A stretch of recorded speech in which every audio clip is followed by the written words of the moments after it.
उपस्थित भाई और बहनों को मेरा मैत्रीपूर्ण जय भीम, नमो बुद्धाय।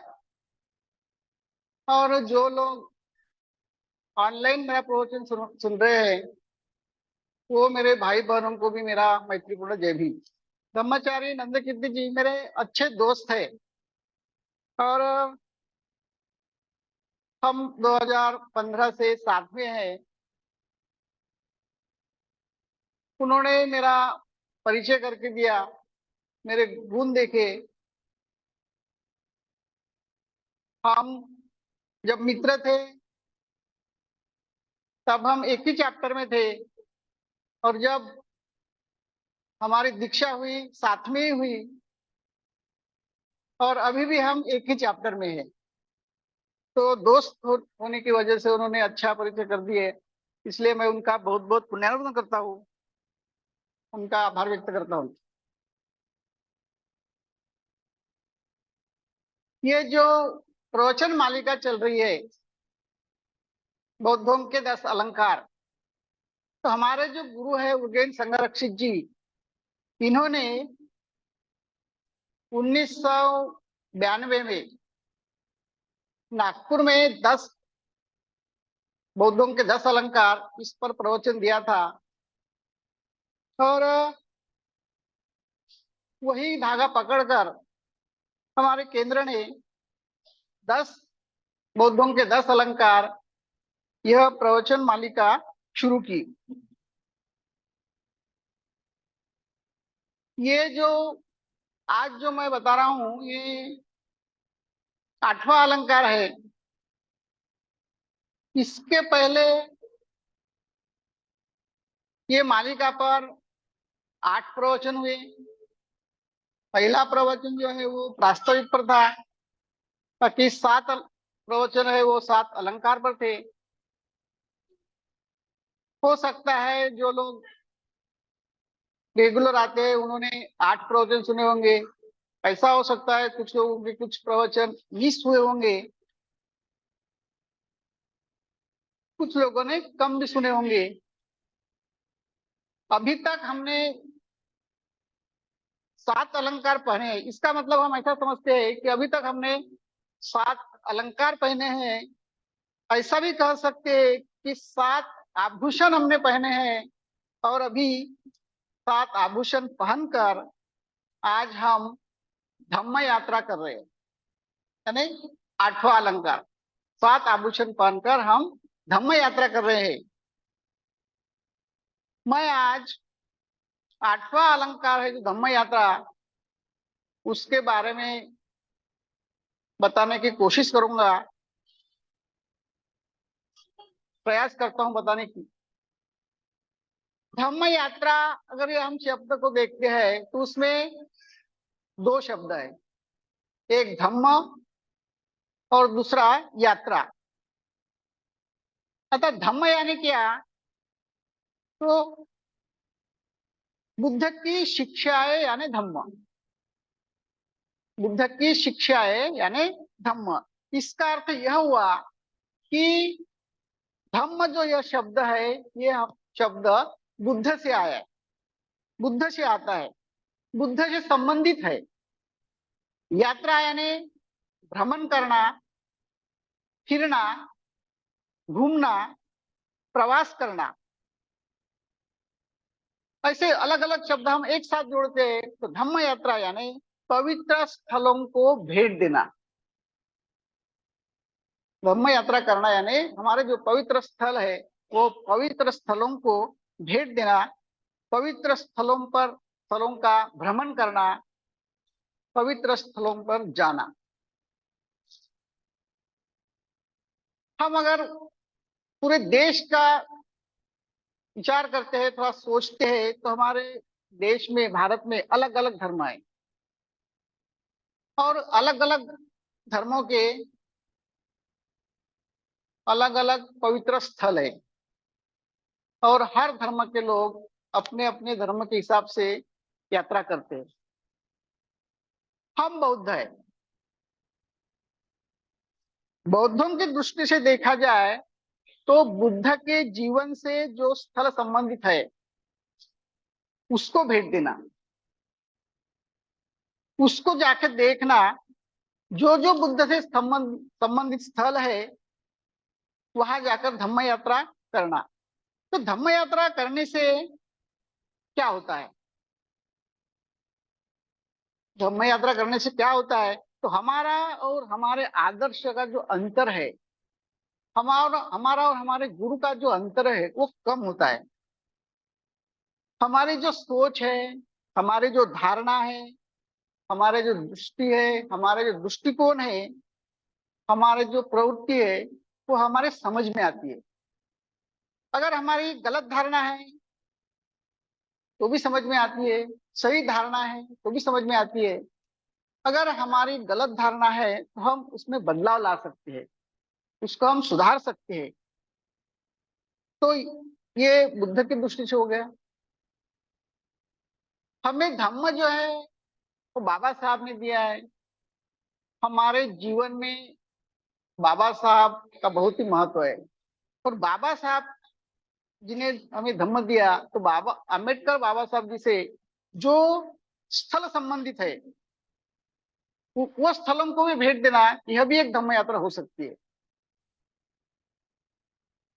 यानी डॉक्टर बाबा साहब अम्बेडकर से जो जो स्थल संबंधित है वो स्थलों को भेंट देना, ये हमारी दूसरी धम्म यात्रा हो सकती है। ये जो त्रिरत्न बौद्ध महासंघ है, इनके निर्माता उर्गेन संरक्षित जी, इन्होंने संघ निर्माण किया। हम जब ये संघ से जुड़े तो हमें संघ से जुड़ने की वजह से हमें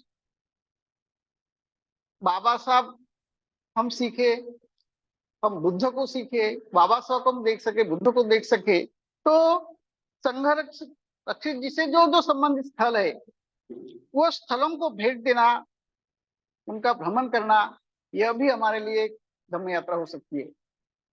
तो हम ये तीनों धम्म यात्रा का प्रवास करने की कोशिश करेंगे। तो बुद्ध से संबंधित जो स्थल है वो वो स्थल है, बहुत सारे स्थल है, लेकिन सबसे पहला स्थल जो है सिद्धार्थ का जन्म स्थान। सिद्धार्थ का जन्म स्थान लुम्बिनी में हुआ, जो अभी नेपाल में है, जहां उनको ज्ञान प्राप्ति हुई, जहां उनको बुद्धत्व प्राप्त हुआ। वो बुद्ध गया है, वो है बिहार राज्य में है। जहां बुद्ध ने संघ की स्थापना की वो सारनाथ वाराणसी में है। और जहां बुद्ध का महापरिनिर्वाण हुआ वह एक कुशीनारा, वो उत्तर प्रदेश में है। तो हम एक एक स्थल को देखने की कोशिश करेंगे। सिद्धार्थ का जो जन्म स्थल है वो है लुम्बिनी नेपाल में। भारत और नेपाल की सीमा से वो 28 किलोमीटर पर है। नेपाल ये सबसे बहुत बड़ा पर्यटन पर्यटन स्थल है। वो मशहूर स्थल किस वजह से हुआ? तो वो सिद्धार्थ का जन्म वहां होने की वजह से वो लुम्बिनी जो है वो मशहूर मशहूर अंतरराष्ट्रीय बौद्ध स्थल बन गया।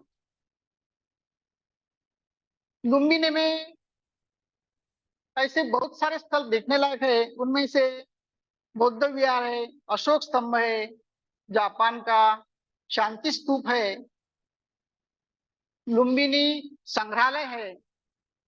और लुम्बिनी संग्रहालय के सामने ही LIRI यानी Lumbini international research centre, Lumbini international research institute.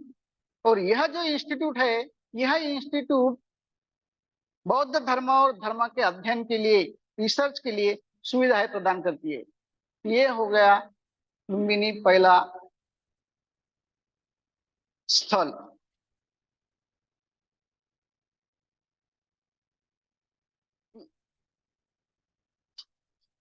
Siddharth Kapil वस्तु में 29 साल तक। 29 साल के बाद उन्होंने भौतिक 29 साल तक वो भौतिक जीवन में रहे, लेकिन उनमें वो समाधान कारक नहीं थे, अनसेटिस्फाइड थे, और वो समाधान ढूंढने के लिए उन्होंने घर त्याग दिया, गृह त्याग किया, छोड़ दिया। हम इससे ये देख सकते हैं कि हम क्या क्या छोड़ सकते हैं। उन्होंने सब कुछ छोड़ दिया, राजपाट था, बीबी बच्चे घर दर सब छोड़ दिया। हम तो उतना नहीं छोड़ सकते, लेकिन इससे हम ये देख सकते हैं कि हम क्या छोड़ सकते हैं। तो मैं एक छोटा सा उदाहरण बताता हूँ। हम मोबाइल बहुत देखते हैं, सभी देखते होंगे, मैं भी देखता हूँ। तो हम कम से कम ज्यादा देखते हैं तो कम देखेंगे, वो थोड़ा छोड़ सकते हैं। बुद्ध ने, सिद्धार्थ ने सब छोड़ दिया था। हम कोशिश करेंगे कि जो जो वस्तु हमसे छूट सकती है वो छोड़ने की हम कोशिश करेंगे। इस घटना से हम ये देख सकते हैं। दूसरा, उन्होंने छोड़ने के बाद वो भ्रमण करते करते बुद्ध गया गए, और बुद्ध गया में जो बिहार है, तो बिहार में बुद्ध गया एक प्रमुख धार्मिक स्थल है। गया डिस्ट्रिक्ट जो है वो गया से वो 12 किलोमीटर पर है, और यहाँ उनको बुद्ध गया में उन्होंने बुद्धत्व प्राप्त की। वो बुद्ध का जो है वो वास्तविक ध्यान स्थान है, उनको वहां ध्यान मिला। बुद्ध गया में हम अगर जाते हैं तो वहाँ महाबोधि महाविहार है, बहुत सारे स्थल है। लेकिन मैं जब वहां गया था तो मुझे बोधि वृक्ष जो है वो बहुत ही पसंद है। बोधि वृक्ष महाबोधि विहार का सबसे पवित्र हिस्सा है। वहां सब चीजें पवित्र है, लेकिन मुझे जो लगा बोधि वृक्ष, वो मुझे बहुत ही पवित्र लगा। वो बोधि वृक्ष मेरे मन को वहां भाया। बोधि वृक्ष महाबोधि विहार के प्रमुख और सबसे पवित्र हिस्सा है। भगवान बुद्ध ने सबसे पहले, उनको जब बुद्धत्व प्राप्त हुआ तो बोधि वृक्ष जो था वो बोधि वृक्ष की कृतज्ञता व्यक्त की। संबोधि प्राप्ति के समय उनके साथ कोई होगा तो सिर्फ बोधि वृक्ष था। बारिश, हवा, ठंडी, गर्मी, ये सबसे बोधि वृक्ष ने उनका संरक्षण किया। बोधि वृक्ष का जो बुंदा था, वो बुंदे को पीठ लगाकर बैठते थे। वो बुंदे का उनके पीठ को आधार मिलता था। पूरे जंगल में एकांत में उनके साथ केवल एक ही था, और वो था बोधि वृक्ष। वो बोधि वृक्ष उनका मित्र था, दोस्त था, सखा था। बुद्ध गया यह ऐसा स्थान है जहां सिद्धार्थ गौतम की खोज पूरी हुई। वह ऐसा स्थान है जहां बुद्ध वास्तव में बैठे थे। ऐसा कहा जाता है कि वहां जो मुख्य विहार है, वो मुख्य विहार में जहां बुद्ध की मूर्ति है, इस विहार के चारों ओर शांति है। सभी बौद्धों ने एक बार तो भी वहां जाना चाहिए। अगर हम धम्म यात्रा करते हैं तो एक बार तो भी सभी बौद्धों ने बुद्ध गया में जाना चाहिए। ब्रह्मचारी वेस वेस्टंतर, इन्होंने मीटिंग द बुद्ध की किताब लिखा है। उसमें मैंने एक बात पढ़ी है, वो मैं बताऊंगा। और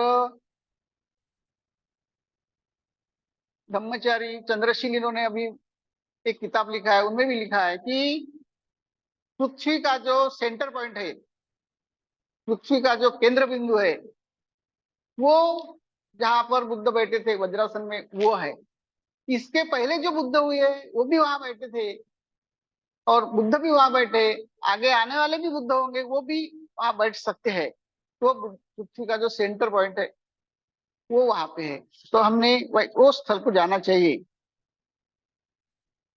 बुद्ध गया में भारत में बनी 25 मीटर की ऊंची प्रतिमा है, और उसके बुद्ध गया बिहार के बगल में ही मुचलिंद झील है, अचपाल निगोद वृक्ष है, जापानी मंदिर है, वियतनामी मंदिर है, चीनी मंदिर है, रॉयल भूटान मठ है, थाई मठ है। 2 मीटर मीटर की दूरी पर अगर हम जाते हैं तो वहाँ सुजाता मंदिर भी है। मैं बुद्ध गया का एक मेरा अनुभव बताता हूँ। मैं 2017 में मेरे परिवार के साथ धम्म यात्रा पर गया था। धूप काले के दिन थे। जब मैं जा रहा था तो जाने के एक दिन पहले नागमित्र जी,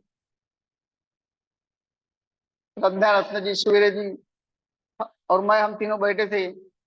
नागमित्र जी बोले, गुरु जी कैसा करेंगे, इतनी बड़ी धूप है, बोले कैसा जाएंगे। मैं बोला देखूंगा, कोशिश करूंगा, लेकिन बोला मेरी जाने की बहुत ही इच्छा है। तो ठीक है बोले, जाओ बोले।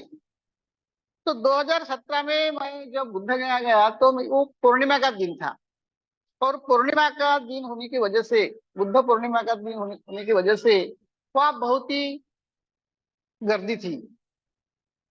वो बिहार के जो लीडर थे वहां पे भी वो आए थे। सिक्योरिटी भी बहुत थी। मैं मंदिर में गया, लेकिन मुझे जैसा देखना था वो हमेशा देख नहीं पाया। लेकिन मुझे ऐसा एहसास हुआ वहां पे जाने के बाद पहली बार कि मैंने दोबारा वहां जाना चाहिए, और दोबारा जाना चाहिए, लेकिन वो जाके आना नहीं चाहिए, तो कम से कम 2-4 दिन वहां रहना चाहिए। ऐसा मेरे मन में उसी टाइम आ गया कि मैंने ऐसे जाना चाहिए। वो जगह मेरे लिए लगाव बन गई। मुझे ऐसा लगा कि नहीं, मैंने यहाँ बार बार आना चाहिए, बार बार जाना चाहिए। उसी टाइम लगा मुझे, और मैंने वहीं पे तय किया कि मैं दोबारा बुद्ध गया जाऊंगा। और मैं 2018 में, 2017 में गया था, फिर बाद में 2018 में धम्म परिषद हुई, और धम्म परिषद में मैंने बुकिंग किया, और 2018 में मैं फरवरी महीने में बुद्ध गया गया। तो 12 तारीख को वहां पहुंचा। 13, 14, 15, 16, 4 दिन तक परिषद थी, टॉक हुए वहां पर। लेकिन 15 तारीख की बात है, मैं जब वहां पहुंचा सुबह, तो वहाँ बहुत सारे, कुछ लोग प्रणिपात कर रहे थे, कुछ लोग पूजा कर रहे थे, कुछ लोग मंत्र चैंटिंग कर रहे थे, कुछ लोग तिबेटियन थे वहां पर, कुछ लोग जापानीज थे, पाश्चिमात्य थे। लेकिन जब मैं वो 15 तारीख को ध्यान करने के लिए बैठा, तो वहां मुझे बहुत ही शांत लग रहा था। इतने सारे लोग होने के बावजूद मुझे शांत लग रहा था। वो शांति मैंने जो महसूस की, मुझे वैसी शांति आज तक नहीं महसूस हुई। ये ऐसा स्थल है। उसी दिन क्या हो गया, हम बाद में खाना खाने के लिए हमारा सेशन हो गया, तो 3:30 बजे मैं मेरे दोस्तों के साथ बैठा था, तो एक हवा का झोंका आया, और वो हवा के झोंके से कुछ बोधि वृक्ष के पत्ते गिर गए। तो पत्ते अगर गिरते हैं तो वहां जो लोग रहते हैं वो सब दौड़ते हैं लेने के लिए। तो मैं जहां बैठा था वहां मुझे एक पत्ता मिला, मैंने वो लिया, घर में लाया। घर में लाने के बाद मैंने उसका लैमिनेशन किया, अभी भी वो मेरे पास है। जब भी मैं वो पत्ते को देखता हूँ तो मेरी जो यादें है वो ताजी ताजी तरोज हो जाती है। अरे मुझे ये कहना है कि बुद्ध गया जो है वो हमारे लिए सबसे पवित्र स्थल है। ऐसे स्थलों को हमने जाना चाहिए, ऐसे स्थलों को हमने विजिट देना चाहिए। तीसरा स्थल है सारनाथ। सिद्धार्थ थे तो सिद्धार्थ, लुम्बिनी में सिद्धार्थ थे, बुद्ध गया में गए तो बुद्ध बन गए। और बुद्ध बनने के बाद में उनको ऐसा लगा कि मुझे तो ध्यान प्राप्त हो गया, लेकिन मैं ये किसको बताऊं। तो उनको सबसे पहले ध्यान में आया, उनके पहले गुरु जी आलर कालाम थे। उनको लगा कि उनको बताना चाहिए, लेकिन उनको पता चल गया कि वो उनका निधन हो गया। बाद में उद्दक रामगुप्त थे, उनको बताना चाहिए, उनको ऐसा लगा, लेकिन उनका भी निधन हो गया था। तो बाद में उन्होंने उनके जो 5 परिव्राजक थे, कौंडिन्य, वत्स, भद्य, महानाम यानी अश्वजीत, तो इनको बताना चाहिए ऐसा लगा। और वो बुद्ध गया से सारनाथ पैदल पैदल निकले। तो सारनाथ में 5 परिव्राजक रहते थे। तो सारनाथ को बुद्ध काल में ऋषि पतन नाम से भी जाना जाता था। और वो जो सारनाथ है, वहाँ हिरण और अन्य पशु पक्षी रहते थे, तो उसको वहाँ वो सारनाथ को मुर्गदाय वन भी कहते थे। सारनाथ जो था, ये है स्थल है, वो विस्मृति में गया था, सारनाथ को दबा दिया था, दब गया था। लेकिन इंग्रज अधिकारी जो है अलेक्जेंडर कनिंघम, इन्होंने सारनाथ को ढूंढ के निकाला, और सारनाथ की जो पुरानी पहचान है वो पहचान सामने आई। और सारनाथ में बुद्ध ने फिर वो जो 5 परिव्राजक है उनको देशना दी। तो उनको देशना में उन्होंने उनको पंचशील बताया, और आर्य अष्टांगिक मार्ग बताया, पारमिता बताई, और सबसे पहले कौंडिन्य को वो धम्म समझा, और कौंडिन्य ये अरहंत हो गया। इसके बाद कौंडिन्य, वत्स, भद्य, महानाम ये सब अरहंत हो गए। उसके बाद यश को दीक्षा दी, और वहां पे भगवान बुद्ध ने संघ की स्थापना की। यह है सारनाथ। तो सारनाथ हमारे लिए बहुत ही महत्वपूर्ण स्थल है, तो सारनाथ को भी हमने जाना चाहिए। तो सारनाथ बुद्ध ने सारनाथ में जो दीक्षा 5 परिव्राजकों को दीक्षा दी और संघ की स्थापना की, तो ये ऐसा ये स्थान जो है सारनाथ, तो सारनाथ में और बहुत कुछ देखने लायक है। उसमें है धम्मेक स्तूप है, मूलगंध कुटी विहार है, जो अनागारिक धम्मपाल जी इन्होंने बनवाया है। पुरातत्व संग्रहालय है, हम वहां पे भी देख सकते हैं। और संग्रहालय में धम्म चक्र प्रवर्तन मुद्रा में बुद्ध की पूर्णाकृति जो प्रतिमा है, वह विश्व में सर्वोत्कृष्ट ऐसी कलाकृति है। तो उन्होंने धम्म प्रचार प्रसार के लिए संघ बनाया। हम इसमें एक बात देख सकते हैं कि हम धम्म प्रचार प्रसार कैसा करेंगे। हम अगर कुछ सुनते हैं, हमको कुछ समझता है, तो हमने दूसरों को बताने की कोशिश करना चाहिए। अभी ये चौथा स्थल है कुशीनारा।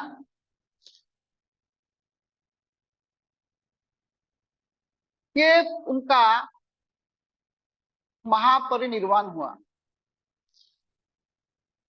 बुद्ध ने 3 माह पहले ही कहा था कि मैं 3 माह के बाद मेरा महापरिनिर्वाण होने वाला है, लेकिन उन्होंने स्थल नहीं बताया था।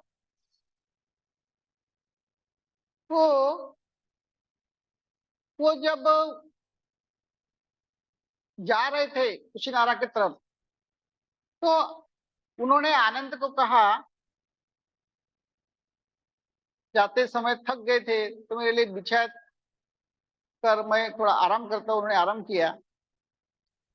तो आनंद ने उनको एक बात पूछी कि भाई आप देहत्याग कुशीनारा में करने वाले हैं, यह उजाड़ नगरी है, कुशीनारा उजाड़ नगरी है, जंगल में है, आप जंगल में देहत्याग मत करो, ऐसा करेंगे। तो अगर आपको देहत्याग करना है तो चंपा है, राजगृह है, साकेत है, कौशाम्बी है, वाराणसी है, ये बड़े बड़े शहर थे, ये इसमें से कोई भी शहर चुनकर आप देहत्याग करो।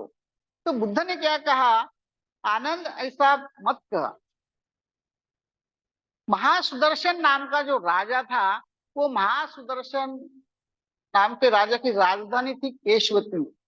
वो केशवती जो आज का कुशीनगर है, आज का कुशीनारा है।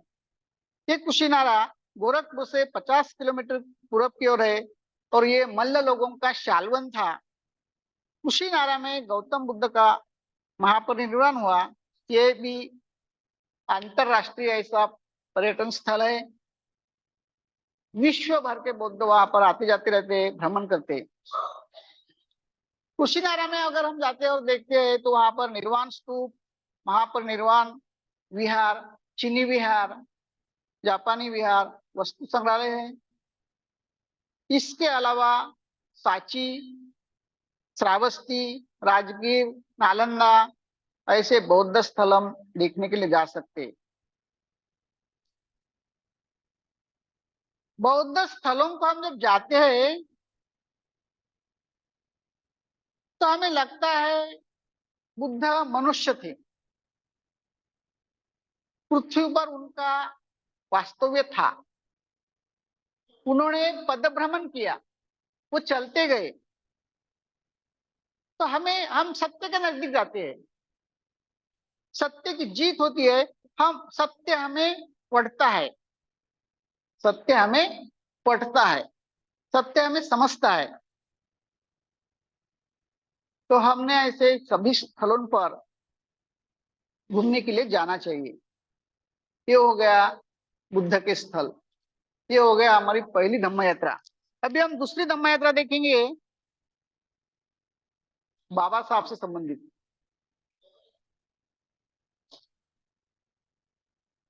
बाबा साहब से संबंधित बहुत सारे स्थल है, मैं दो तीन स्थल बताने की कोशिश करूंगा।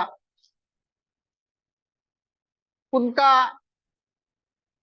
मुंबई में चैत्य भूमि है। मुंबई में चैत्य भूमि 6 दिसंबर को बहुत सारे लोग जाते हैं। और नागपुर में जो दीक्षा भूमि है, वहां पर बहुत सारे लोग आते हैं। दिल्ली में अलीपुर रोड पर जो निवास करते थे, वहां पर भी लोग जाते हैं। ये बहुत सारे लोग जाते हैं वहाँ। लेकिन मैं जो स्थल बताने जा रहा हूँ, मेरे हिसाब से जो मुझे ये लगा बहुत ही वो अच्छा है, वो है दादर में राजगृह। लोग, आप, मैं, बड़े बड़े व्यापारी, उद्योगपति, हम जब घर बनाते हैं तो घर हम रहने के लिए बनाते हैं। बाबा साहब विश्व के ऐसे आदमी थे कि जिन्होंने किताबों के लिए घर बनाया। बाबा साहब ने किताबों के लिए घर बनाया। घर बनाने वाले अंबेडकर जी जो है, बाबा साहब अंबेडकर जी, वो विश्व के पहले ऐसे व्यक्ति है कि जिन्होंने किताबों के लिए घर बनाया। बाबा साहब की जो कर्मभूमि है, वो कर्मभूमि मुंबई थी। और 1935 में उन्होंने खुद के रहने के लिए और किताबों के लिए दादर की जो हिंदू कॉलोनी है, वो हिंदू कॉलोनी में उन्होंने घर बनाया। और वो घर का नाम उन्होंने राजगृह रखा। राजगृह क्यों रखा? बुद्धकालीन जो सम्राट था बिम्बिसार राजा, वो बिम्बिसार राजा की राजधानी जो थी, वो राजधानी का नाम राजगृह था और उन्होंने अपने घर का नाम राजगृह लगा रखा। वहां पर बुद्ध ने बहुत सारी महत्वपूर्ण देशना दी थी राजगृह में। तो बाबा साहब को ऐसा लगा कि हमने भी, मैंने अपने घर का नाम राजगृह रखना चाहिए, उन्होंने राजगृह नाम रखा। और घर बनाते समय उन्होंने तीन मंजिल इमारत बनाई। और वो घर में वो बाबा साहब 22 साल रहे। और पहले माले में उनका ग्रंथालय था, उनमें 50,000 किताबें थी। और तीसरे माले पर जो उनका सिद्धार्थ महाविद्यालय था, वो विद्यार्थियों के लिए उनका वसति गृह था। वो वो जो घर है बाबा साहब का राजगृह, वो हमने जरूर देखना चाहिए। ये हो गया दूसरा प्रवास। तीसरा प्रवास मैं बता रहा हूँ, उर्गेन संगरक्षित जी से संबंधित स्थल। भंती जी जो है उर्गेन संगरक्षित जी, वो ज्यादा से ज्यादा समय कालिंपोंग में रहे। तो हमने वो स्थल देखने के लिए जाना चाहिए। हम अगर नागपुर में रहते हैं तो हमने हमारे जो सेंटर्स है, बोरधरण है, बिहाली है अमरावती में, दापोड़ी महाविहार पुणे में है, खेड़ जो है वो रत्नागिरी जिले में है, और वारकवाड़ी जो है वो नांदेड़ जिले में है। रायपुर में हमारा शिविर केंद्र है। देहरादून है उत्तराखंड में, वहां पर हमारा शिविर केंद्र है। कोंडनपुर है, तो हम वहां जा सकते हैं। ये हमारे लिए नया प्रवास है, नई धम्म यात्रा है। हम अगर इंडिया में रहते हैं तो इंग्लैंड में जा सकते हैं। वहाँ वज्रासन शिविर केंद्र है, पद्मलोक है, अधिष्ठान है, ये इंग्लैंड में है। तो हम इंग्लैंड के लोग इधर आ सकते हैं, हम उधर जा सकते हैं। ये भी हमारा धम्म प्रवास हो सकता है। संघरक्षित जी का मैं बहुत बहुत पुण्यवान करता हूँ कि उन्होंने वो जो बौद्धों के 10 अलंकार पर प्रवचन दिया, तो वो कैसे करना चाहिए उस पर भी उन्होंने सोचा और उपाय ढूंढ के निकाला। जो धम्माचारी है, धम्म मित्र है, उनके लिए उन्होंने प्रवास कैसा करना चाहिए उनकी तरतूब बना के रख दी। जैसा सिस्टम में ऐसा है कि उन्होंने अंतरराष्ट्रीय संघ परिषद होती है, वो अलग अलग जगह होती है। अंतरराष्ट्रीय मित्र परिषद होती है, वो भी अलग अलग जगह होती है। तो वहां धम्माचार्य और धम्म मित्रों को जाना पड़ता है। मैंने इसके पहले ही बताया था कि 2018 में मित्र परिषद हुई थी। अभी आने वाले 2025 में 24 जनवरी से 31 जनवरी तक संघ परिषद है, और 2 फरवरी से 6 फरवरी तक मित्र परिषद है। तो हम वहां पर भी जा सकते हैं।